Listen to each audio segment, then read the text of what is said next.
Filannoon Itoophiyaa marsaa torbaffaan waxabajjii tokko bara 2026 wixata fuuldura keenyaa kana gaggeeffama.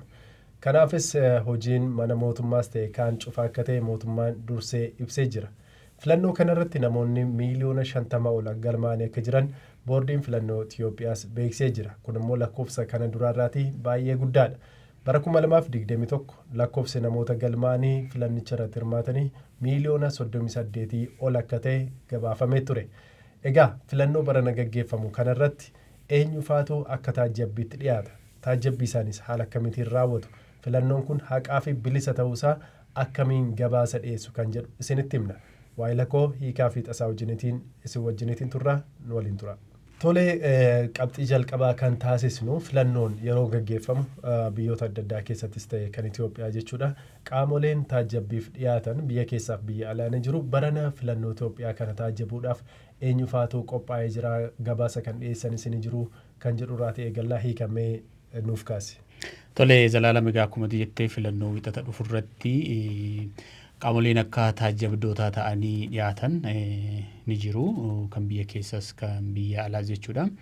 Kan biyya keessaa duraaniyyuu boordiin filannoo gaafa filannoon kun galmee itoo hin eegalin durayyuu qophii garaagaraa leenjii garaagaraa kennuudhaan wantoota inni irratti xiyyeeffatee hojjetu keessaa tokko qaamolee taajjabbiif dhiyaatanii qopheessuudha.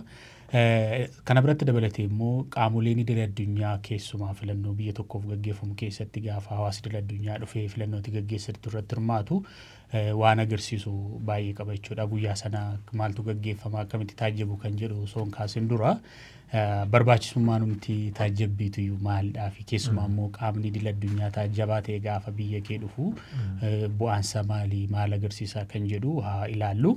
Kana dura filannoowwan garaagaraa Itoophiyaan gaggeessite irratti qaamoleen idil addunyaa hedduu dhufanii taajjabaniiru. Kanneen kan ammaa irratti hin hirmaatin, kana dura immoo kan hirmaatan sababa garaagaraa qabaachuu danda'u. Garuu filannoo Itoophiyaan waggoota dhiyoo as gaggeessite irratti kan taajjabdoonni idil addunyaa irratti hin argamne hin jiru jechuudha. Kan bara 2021 yoo fudhanne gamtaan Afrikaa irratti argameera. Akkasuma immoo as baha Afrikaa irratti kan hojjetu Eastern Standby Force kan jedhamu jira. Aniyyuu qaama taajjabbii sanaan ture yeroo sana jechuudha. Toon gara BBC hin dhufin iyyuu muuxannoo sana nan beeka waan yeroo sana ture jechuudha. International Election Observer jedhama gaafa dhiyaatu biyya kee keessatti aadaan dimokiraasii akka dagaaguu fi gahee guddaa qaba jechuudha. Inni kan biraa immoo filannoo sanarratti qaamni fi yookiin immoo paartiin tokkos mo'achuu danda'a. Paartileen hedduu mo'atanii walitti dhufanii mootummaa ijaaruu danda'a. Qaamni filannoo sana mo'atee mootummaa gaafa ta'u beekamtii kennuufii keessatti gahee guddaa qaba jechuudha. Inni kan biraa immoo filannoo booda trust yookiin immoo walamantaan akka jiraatuu fi ibsi yookiin immoo wanti qaamni idil addunyaa taajjabbii filannoo sanarratti gabaasni dhiyeessu baay'ee murteessaadha jechuudha. Filannoon sun haqa qabeessa moo haqa qabeessa miti, bilisa moo bilisa miti kan jedhu wantoota achi keessatti mudatanii wanti inni gabaasu ergaa guddaadha qaba jechuudha. Lakkoofsi namoota hirmaatanii muraasa ta'uu danda'a. Fakkeenyaaf amma gamtaan Afrikaa filannoo kanarratti akka hirmaatu beeksiseera. Inumaayyuu gamtaa Afrikaa yookiin immoo taajjabdoota gamtaa Afrikaa irraa garas imalanii kan fuudhee garas deemu pirezidaantii duraanii Keeniyaa kan ta'anii Uhuru Keeniyaatadha. Akkasumas gaadis akka hirmaatu beeksiseera jechuudha. Kanaaf qaamoleen kun Afrikaa keessatti qaamolee gurguddaadha.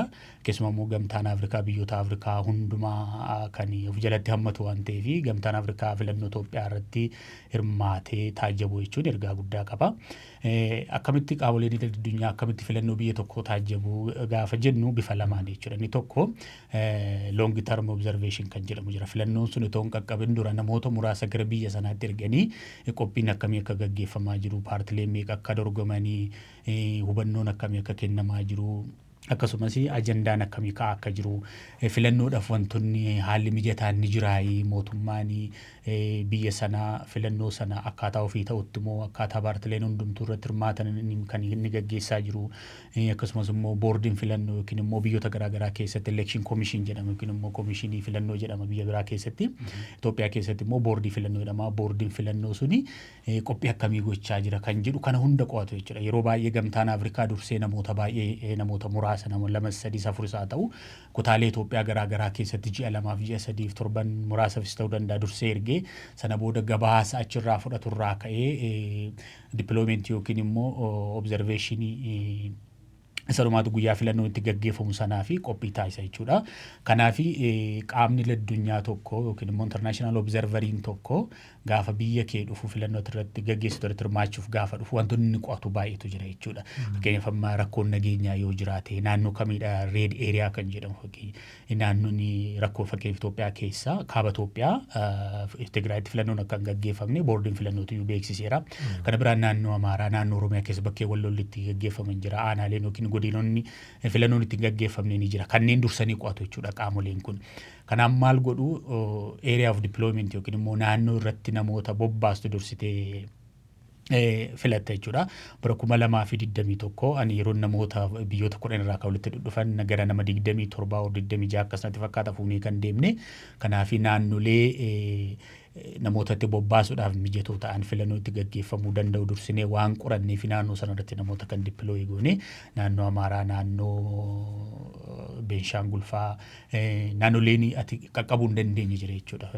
Sababa garaa garaatiin rakkoo nageenyatiin garuu immoo naannoo Finfinnee kana akka kibba Itoophiyaa baha Itoophiyaa naannolee birqabaan nageenyi waaraan jiru waan ta'eef naannoo kanatti taajjabbii gaggeessuun ni danda'ama. Garuu maalidha achi keessaa wanta cuunfitee baastudha baay'ee murteessan jechuudha. Mee waa si gaafadha.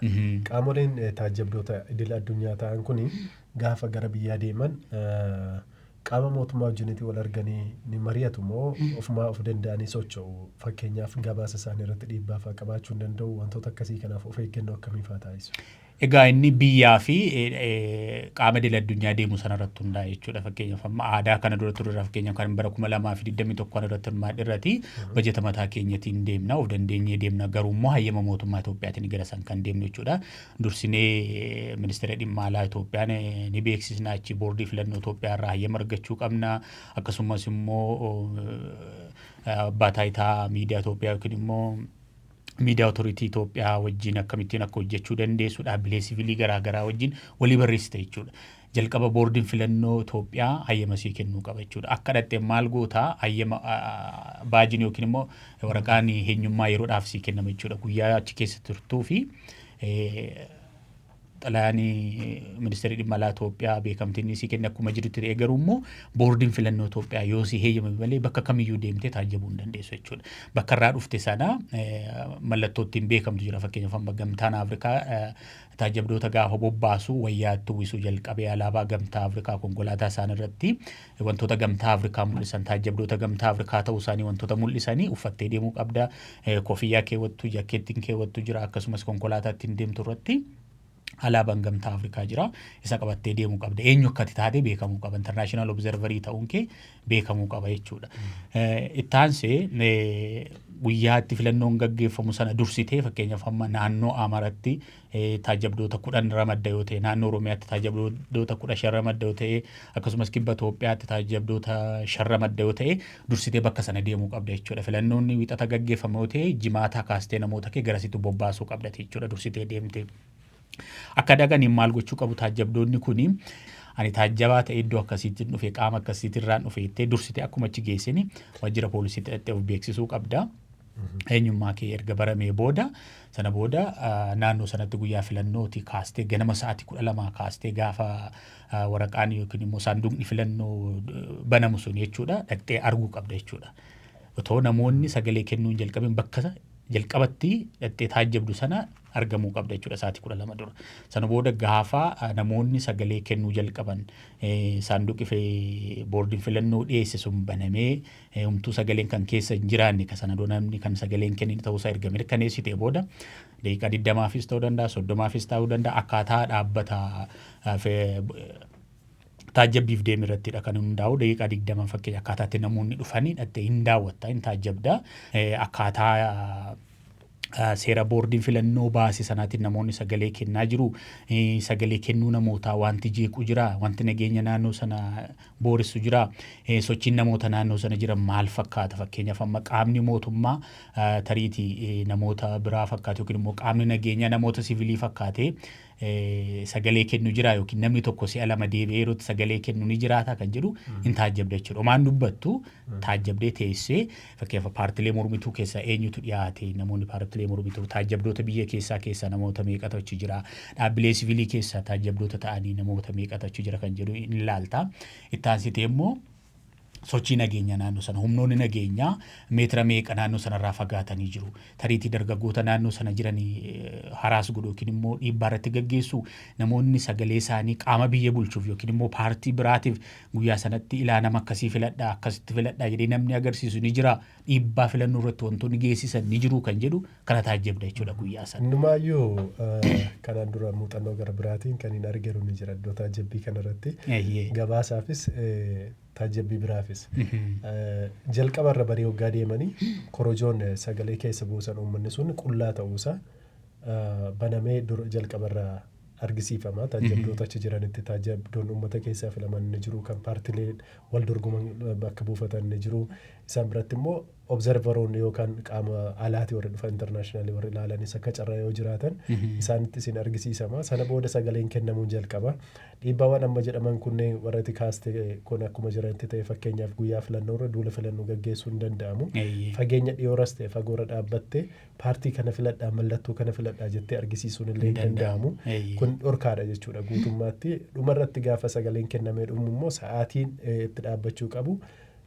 Dhaggeeffatamuu qaba yeroo baay'ee sa'aatii 12tti dhaabbata. Sana booddee iddootti hiriirri hafeeru yoo jiraate fakkeenyaaf sagalee kennuu dhaqanii kan hin fidnellee yoo jiraatanii boordiin filannoo beeksisuu qaba sa'aatii dabalataa fakkeenyaaf amma sa'aatii tokkotti itti fufaa jechuudha. Haala addaa yoo jiraate jechuudha. Haala addaa yoo jiraate sana booddee gara lakkoofsaatti galamaa lakkoofsi lakkaa'amee deebi'amee sanduuqni yookaan korojoon sun furtuudhaan qollofamee yookaan cufamee saamsamee amma bahutti taajjabdoonni achiitiin deemanii kan biyya keessaas kan alaallee irra deemaniiti kan isaan hordofanii haala kanaatiin filannoon gaggeeffama jechuudha. Kan baranaa kanas kan taajjaban gamtaa Afrikaarraati.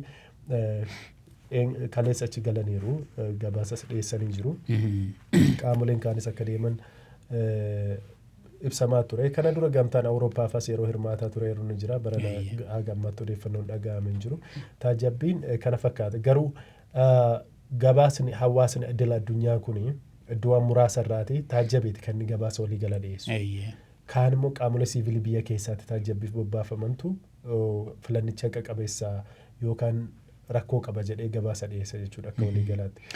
Sirriidha. Garuu kuni hawaasni idil addunyaa kun gaafa dhaqanii taajjaban gabaasni isaan filannicha irratti qaban hammam faayidaa hammam dhiibbaa qabaata. Hawaasni idil addunyaa gaafa taajjabbiidhaaf dhiyaatu gabaasni inni dhiyeessu murteessadha jechuudha. Fakkeenyaaf amma filannoon irra gaggeeffamee bultee isaa maaltu ta'a preliminary report kan jedhamu jira gabaasa isa jalqabaa jechuudha. Fakkeenyaaf amma gaafa taajjabbiidhaaf baatu wantoota argite irraa kaatee gabaasa namoota bobbaafte gaafa deebi'an wanta sii gabaasan irraa kaatee odeeffannoo cuunfitee miidiyaaleedhaaf ibsa kennita jechuudha. Ergasii booda akkaataa dhaabbata taajjabbiidhaaf dhiyaate sanarratti hundaa'aa fakkeenyaaf gamtaan Afrikaa ji'a tokko booda baasuu danda'a. Erga yookiin immoo boordiin filannoo biyyaalessaa Itoophiyaa qaama filannoo sana mo'ate erga labsee boodas yeroo baay'ee kan dhiyaatu isa boodadha. Ji'a tokkos ji'a lama booda seenuutti dhiyeessin jira. Nuti fakkeenyaaf yeroo sana bara 2021 ji'a lama yookiin sadii booda natti fakkaata kan dhiyeessine gabaasni dhiyaatu sun baay'ee murteessadha. Maaliifi qaama filannoo sana mo'ateef maal kennitaa beekamtii kennitaaf jechuudha. Suni mootummaa sanaa fi mootummaa filannoo sana mo'atee fi waan guddaadha. Sababni isaa beekamtii mormiin yoo irratti ka'ee ani qaama filannoo mo'ateedha. Filannoo mo'achuu koo immoo dhaabbileen idil addunyaa taajjabdoonni dhiyaatanii kan naaf mirkaneessanidha kan jedhu jira. Achi keessatti immoo aadaadhuma dimokiraasii biyya sanaatu aadaa filannootti amanuu biyya sanaatu ni guddisa. Adeemsa keessa gaafa rakkooleen garaagaraa Itoophiyaa keessa akka jiran beekamaadha. Garuu immoo waggoota hedduu keessatti aadaan dimokiraasii gabbatee namni hundumtuu sagalee isaatiin mootummaa filachuun murteessa akka ta'e namni hundumtuu akka amanu trustii yookiin immoo namni sagaleedhaan mootummaan akka filamu akka aadeeffatu gochuu keessatti gahee guddaa qaba. Bifa kanaan taajjabbiin idil addunyaa yookiin immoo taajjabbiin kan gaggeeffamu jira filannoo irratti. Egaa akka waliigalaatti yoo ilaalle filannoo nama gaggeeffamu filannoo bakka bu'oota uummataa kan sadarkaa federaalaa fi gara naannootti gaggeeffamudha jechuudha. paarlaamaa Itoophiyaa keessatti sagalee paartiin mo'ate kan jedhamu sagalee 51 ol kan argatudha. Kana jechuun yoo xiqqaate paartiin tokko mo'atee mootummaa ijaaruudhaatiif sagalee 247 ol argachuu qaba. Kun akka seera biyyattiitti jechuudha.